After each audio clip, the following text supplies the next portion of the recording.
तो खड़गे जी से पूछा मैंने कितनी सीट लाओगे, बोले 300। तो मैंने कहा 300 तो लाओगे, मोदी जी के सामने कौन लड़ेगा। तो एक पैरोडी मैंने टीवी में सुनाई जो पूरे देश में वायरल हुई। बस छोटे से मैं 7-8 मिनट का कविता पाठ करके अपना स्थान लेता हूं, सुनिएगा साहब। कि 2024 में पूछा उन्होंने,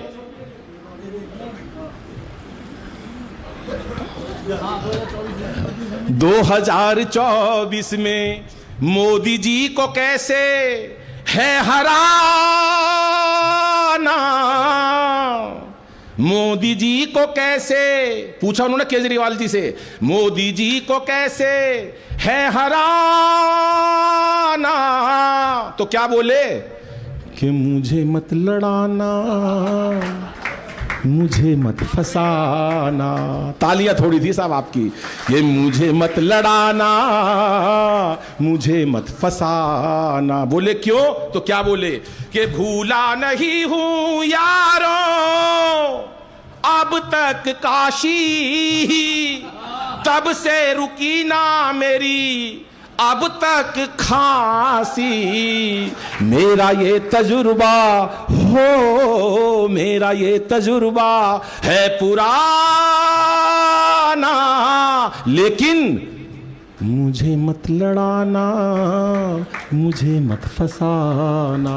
अब पीछे सीबीआई ईडी ले गई, उनको पकड़ के ले गई। उस टाइम एक पैरोडी मेरी बड़ी वायरल हुई, तो मैंने उनसे पूछा, कहा उनसे कि जो वादा किया वो निभाना पड़ेगा, ईडी बुलाए चाहे सीबीआई पूछे रे तुमको जाना पड़ेगा। अरे जो वादा किया वो निभाना पड़ेगा, निभाना पड़ेगा। अंतरा सुनना, मजे लेना।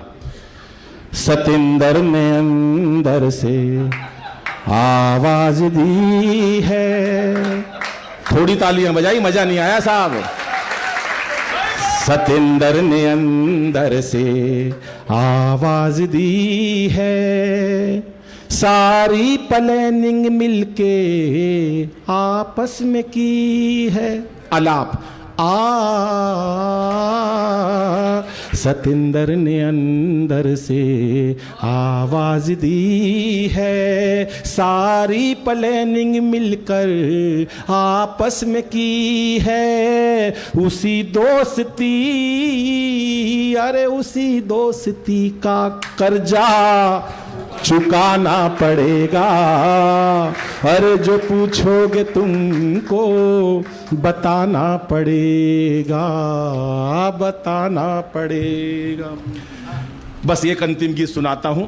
आपने शायद मेरे ख्याल कुमार भाई वाले कार्यक्रम में कितने लोग थे, एक बार हाथ उठाना। सभी थे वहां पर मौजूद। तो उस दिन भी कविता पाठ का समय नहीं मिला, लेकिन आज भी समय बहुत कम है, क्योंकि मेरे को सिर्फ एक गीत सुनाना आपको, और वो गीत हंसी की बहुत सारी बातें कर सकता हूं, 1 घंटे आपके साथ रुक सकता हूं। अगली बार जब हम इस कार्यक्रम को करेंगे और बड़े ऑडिटोरियम में, ये ऑडिटोरियम बड़े से कम नहीं है, क्योंकि यहां पर जिन्होंने सुना बहुत मन से सुना है, लेकिन फिर भी मैं एक बात कहना चाहूंगा। पहले तो इन बहन बेटियों के लिए एक बात कहना चाहूंगा। हमारा अग्रवाल समाज संस्कारों का मंच है साहब, हम बेटियों को गर्भ में मारने लगे हैं। संजय भाई 4 पंक्तियां समर्पित करता हूं आपको कि इसे बेटा बना पालो तो ये इतिहास छू लेगी, करो विश्वास बेटी पर तो ये विश्वास छू लेगी। कभी जीवन में बेटी को नजरअंदाज मत करना, जरा से पंख खोलोगे तो ये आकाश छू लेगी, जरा से पंख खोलोगे तो ये आकाश छू लेगी। आइए दोस्तों, अंतिम एक कविता सुनाकर अपना स्थान लेता हूं। मेरा मन है ये कविता इसलिए सुनाने का कि दोस्तों, लोगों के पास पैसा होता है, माँ बाप चले जाते हैं, बहुत सारे बच्चे भूल जाते हैं, उनको ये नहीं पता होता कि माँ बाप ने हमारे लिए क्या किया है। लेकिन ये परिवार जिन्होंने माँ बाप की स्मृतियों को जीवित रखा, चाहे वो किसी माध्यम से रखा, कोई भंडारे करता है, कोई मंदिर में दान देता है, कोई पत्थर लगवाता है, ये सारे ही नेक काम है। लेकिन उस नेक काम में से अपने माता पिता की स्मृति को जीवित रखना, और पूरे देश में आज कवियों के माध्यम से आदरणीय महानंद जी और वैश्य समाज का नाम जिस प्रकार से गया है, मैं खुद अभिभूत हूं। क्योंकि वास्तव में वो इसके अधिकारी थे। और संजय भाई और उनके पूरे परिवार को बधाई देता हूं। एक अंतिम गीत समर्पित करता हूं। वो जो लोग मां बाप को भूल चुके हैं, ये हिंदुस्तान है, ये हिंदुस्तान, हमारा हिंदुस्तान हमेशा से ही संस्कारों का देश रहा है। कहते हैं विश्व गुरु बनेगा।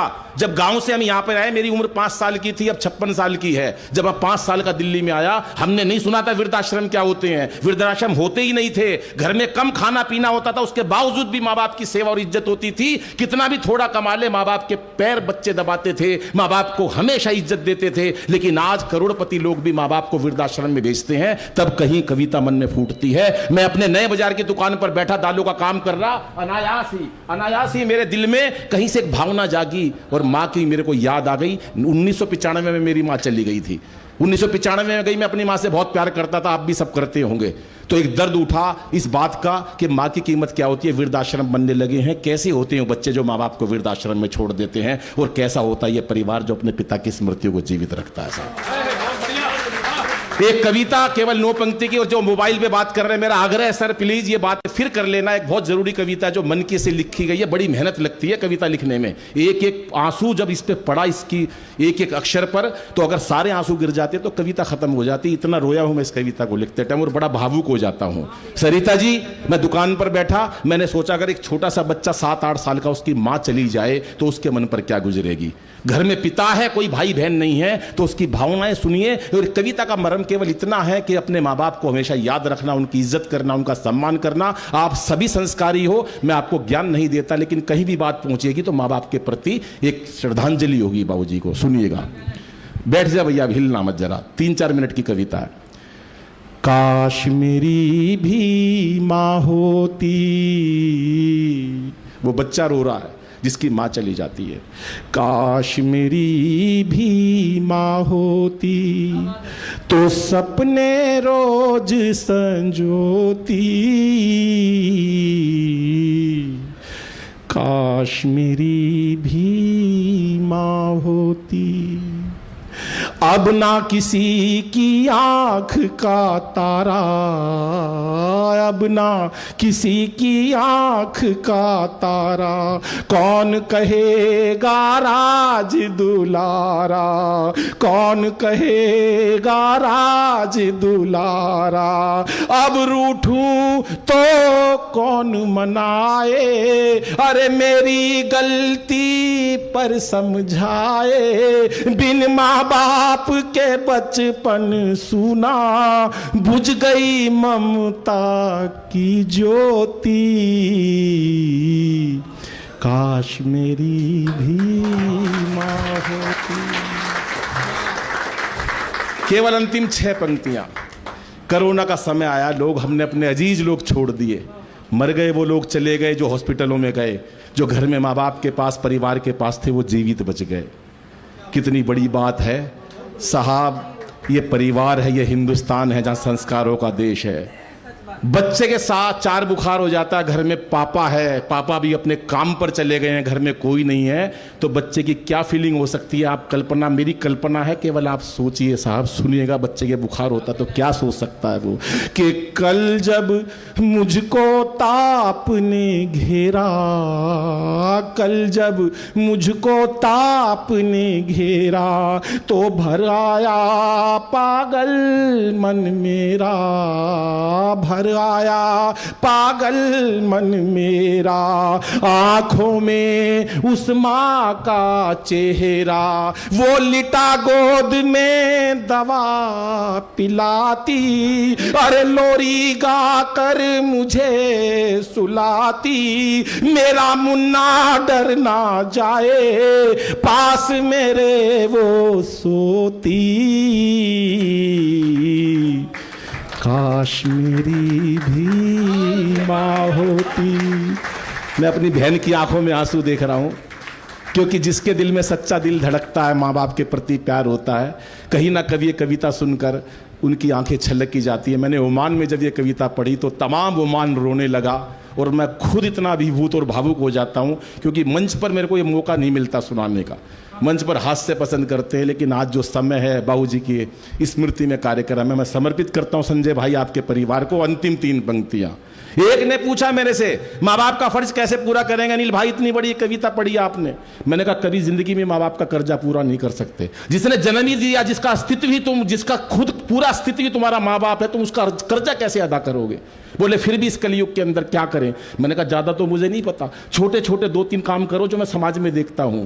जब भी घर से निकलो माँ बाप से बोल कर निकलो कि माँ बाप मैं काम पर जा रहा हूं। जब वापस आओ तो 2 मिनट माता पिता के पास बैठ जाओ, उनकी आत्मा को शांति मिल जाती है। हम लोग काम पर जाते हैं, निकल जाते हैं, पत्नी से बात करके, बच्चों से बात करके, माँ इंतजार करती है मेरा बेटा आएगा, उसकी दुआओं से जिंदा बचकर हम घर आते हैं। लेकिन हम चले जाते हैं पत्नी के कमरे में। अरे माँ बाप से अगर जाते टाइम इतना बोल दो कि माँ मैं काम पर जा रहा हूं, आप देखना आपके काम धंधे में भी बरकत पाएगी। और दूसरी बात, जो तुम्हारी सामर्थ्य है उसके अनुसार अपने माँ बाप को पैसा देना, कभी उनको मांगने की जरूरत ना पड़े, चाहे वो कितने भी बड़े उनके जायदाद हो, उनको उनके अनुसार पैसा देना। और तीसरी बात, जिसका सबसे ज्यादा माँ बाप को दुख होता है, वो इस बात का होता है कि हम माँ बाप से बड़े ऊंचे सुर में बात करने लगे हैं। पापा आपको क्या पता, उन्होंने जिस हालात में आपको काबिल बना दिया, आप उनको नाकाबिल कभी मत समझना। दोस्तों, हम नए युग के लोग हैं, कंप्यूटर मोबाइल चलाना जानते हैं, कार चलाना जानते हैं, कहते पापा आपको क्या पता। उन्हें बड़ी तकलीफ होती है जब हम अपने माँ बाप को नाकाबिल साबित कर देते हैं साहब। इसलिए माँ बाप के साथ ये काम भी मत करना। अंतिम 3 पंक्तियां पढ़ाता हूं, प्रदीप भाई प्लीज बैठिएगा बिल्कुल शांति से, और अंतिम 3 पंक्तियां पढ़ता हूं। स्थान बना लो कहीं पर भी, शीघ्रता से, जल्दी से सुनिएगा साहब। अंतिम 3 पंक्तियां कि मात पिता, और इन 3 पंक्तियों में मां के चरणों में ताली बजाकर मुझे बताना कि आप अपने माँ बाप से कितना प्यार करते हो। अंतिम 3 पंक्तियां पढ़कर अपना स्थान लेता हूं कि मात पिता अनमोल खजाना, मात पिता अनमोल खजाना, उनका प्यार ना कभी भुलाना, उनका प्यार ना कभी भुलाना। कष्ट यदि तुम पहुंचा, माफी चाहता हूं, कि मात पिता अनमोल खजाना। भावुक हो गया क्योंकि आज ये सम्मान मिला। अगर मेरे माँ बाप भी यहाँ होते तो कितना खुश होते वो। कि मात पिता अनमोल खजाना, उनका प्यार ना कभी भुलाना। कष्ट यदि तुम पहुंचाओगे तो याद करोगे पछताओगे। कीमत तभी पता चलती है, अरे जब वो चीज नहीं होती। काश मेरी भी माँ होती तो सपने रोज संजोती। काश मेरी भी माँ होती। बहुत बहुत आभार, बहुत बहुत धन्यवाद। जितने मन से आपने सुना, मुझे ऐसा लगता था कि शायद आप हास्य को ही पसंद करते हो, लेकिन जितने मन से आपने वीर सुनाई, करुणा की कविता सुनी, मैं बहुत अभिभूत हूँ। एक एक व्यक्ति की आंखें नम है। मेरा कविता पाठ अगर अच्छा लगा हो तो एक बार मुझे भी तालियां बजाकर बताइए सर।